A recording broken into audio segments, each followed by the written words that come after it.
This is the most commercially successful. This is the best team of guys I have ever had working for me running these games. But the thing that makes these games what they are is not me. I really hope that the people from the M Og gøre plads til alle de The thing følelser, that der kan makes these opstå. games what they are. Vi skal huske på, at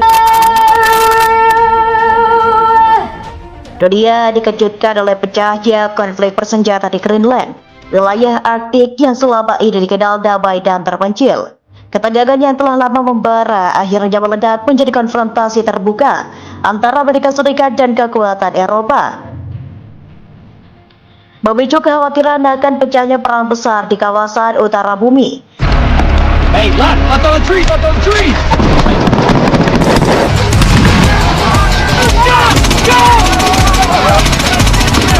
Perang di ujung dunia, Greenland terbakar, AS versus NATO.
This is the most commercially successful.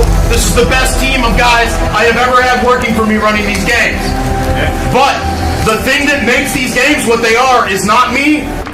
I really hope that the people from the M og gøre plads til alle de følelser, der kan opstå.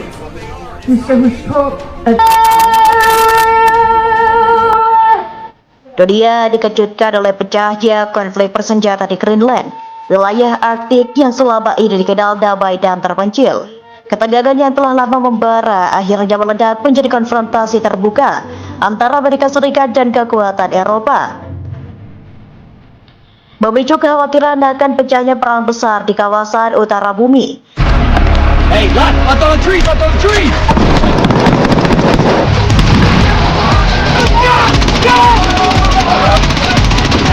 Perang di ujung dunia, Greenland terbakar, AS versus NATO. Greenland, negeri es yang selama ini tenang, kini menjadi medan pertempuran baru antara kekuatan besar dunia. Amerika Serikat di bawah kepemimpinan Presiden Donald Trump memicu krisis geopolitik yang belum pernah terjadi sebelumnya. Apa yang sebenarnya terjadi? Siapa yang memulai? Dan apa dampaknya bagi dunia? Kissating rejser rapport. tæt som atomisk folketing. Vores forfædre, der har været 10.000. Mengapa Greenland? Greenland adalah wilayah otonom Denmark yang terletak di kawasan Arktik. Kaya akan sumber daya alam seperti rare earths mineral, uranium, dan minyak bumi. Letaknya yang strategis menjadikannya incaran kekuatan besar, terutama Amerika Serikat. Bukan hanya hamparan es dan salju, Greenland menyimpan harta karun tersembunyi, sumber daya alam yang sangat dibutuhkan dunia modern. Di tengah krisis energi dan persaingan teknologi, Greenland menjadi rebutan. Ambisi Amerika Serikat. Presiden Donald Trump kembali menghidupkan ambisi lamanya untuk membeli Greenland dari Denmark. Alasan resmi demi keamanan nasional dan penguatan posisi militer AS di Arktik. Namun proposal ini ditolak mentah-mentah oleh Denmark dan pemerintah lokal Greenland. Presiden Trump menyebut Greenland sebagai aset strategis yang terlalu penting untuk dibiarkan. Namun dunia melihatnya sebagai langkah provokatif yang bisa memicu konflik global. Reaksi dunia NATO terpecah.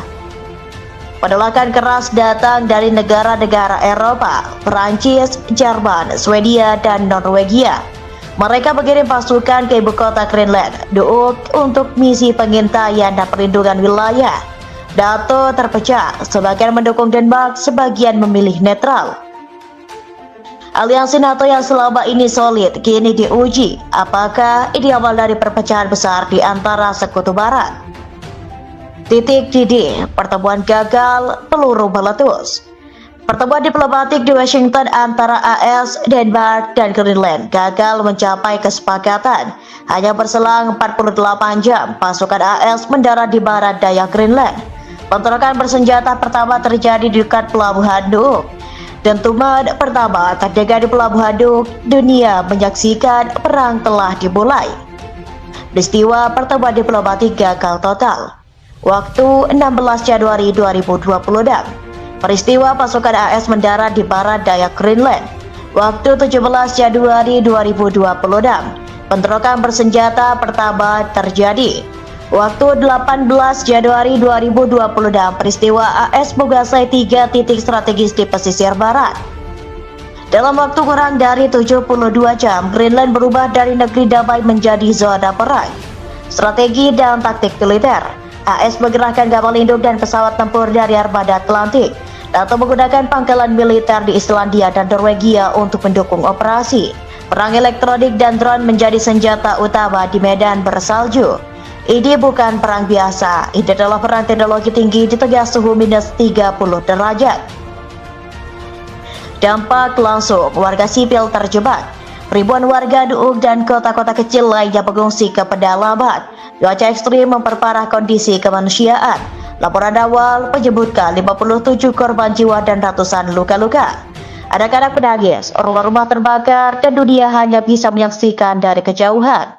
Reaksi internasional, PBB mengadakan sidang darurat, namun belum ada resolusi yang disepakati. Rusia dan Tiongkok mengecam keras tindakan AS. Indonesia menyerukan gencatan senjata dan dialog damai. Dunia terbelah, apakah ini awal dari Perang Dunia Ketiga? Ancaman yang lebih besar. Greenland memiliki pangkalan radar dan rudal strategis milik AS. Jika konflik meluas, potensi eskalasi nuklir tidak bisa diabaikan. Ketegangan juga meningkat di Laut Arktik, wilayah kaya minyak dan gas. Ketika senjata mulai berbicara, diplomasi menjadi bisu, dunia berada di ujung tanduk. Dampak global. Harga minyak melonjak 20% dalam 2 hari terakhir. Pasar saham global anjlok, investor panik. Krisis pengungsi Arktik mulai membayangi Eropa Utara. Perang di ujung dunia akan dampaknya terasa hingga ke dapur rumah Anda. Analisis pakar, Dr. Erik Johansson, pakar geopolitik Arktik. Ini bukan hanya soal Greenland, ini soal dominasi global. AS ingin mengamankan posisi di Arktik sebelum Tiongkok dan Rusia masuk lebih dalam. Profesor Linda Sorensen, Universitas Copenhagen. Greenland adalah simbol kedaulatan Denmark. Serangan ini bisa memicu solidaritas Eropa dan mempercepat pembentukan aliansi